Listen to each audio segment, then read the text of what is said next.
ایک بادشاہ نے اعلان کیا کہ جو شخص جھوٹ بولتے ہوئے پکڑا گیا اس کو 5 دینار جرمانہ ہوگا۔ لوگ ایک دوسرے کے سامنے بھی ڈرنے لگے کہ اگر جھوٹ بولتے ہوئے پکڑے گئے تو جرمانہ نہ ہو جائے۔ ادھر بادشاہ اور وزیر بھیس بدل کر شہر میں گھومنے لگے۔ جب تھک گئے تو آرام کرنے کی غرض سے ایک تاجر کے پاس ٹھہرے۔ بادشاہ نے تاجر سے پوچھا تمہاری عمر کتنی ہے؟ تاجر نے کہا 20 سال۔ بادشاہ نے پوچھا تمہارے پاس دولت کتنی ہے؟ تاجر نے کہا 70,000 دینار۔ بادشاہ نے پوچھا تمہارے بچے کتنے ہیں؟ تاجر نے جواب دیا 1۔ واپس آ کر انہوں نے سرکاری دفتر میں تاجر کے کوائف اور جائیداد کی پڑتال کی تو اس کے بیان سے مختلف تھی۔ بادشاہ نے تاجر کو دربار میں طلب کیا اور وہی 3 سوالات دہرائے۔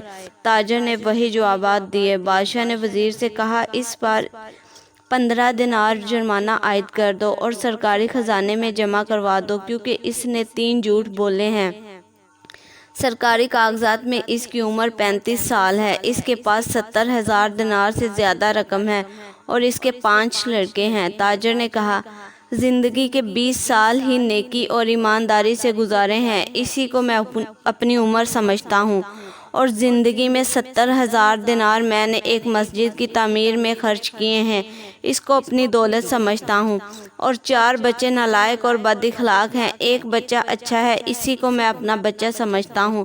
یہ سن کر بادشاہ نے جرمانے کا حکم واپس لے لیا اور تاجر سے کہا ہم تمہارے جواب سے خوش ہوئے، واقعی وقت وہی شمار کرنے کے لائق ہے جو نیک کاموں میں گزر جائے، دولت وہی قابل اعتبار ہے جو راہ خدا میں خرچ ہو، اور اولاد وہی ہے جس کی عادتیں نیک ہوں۔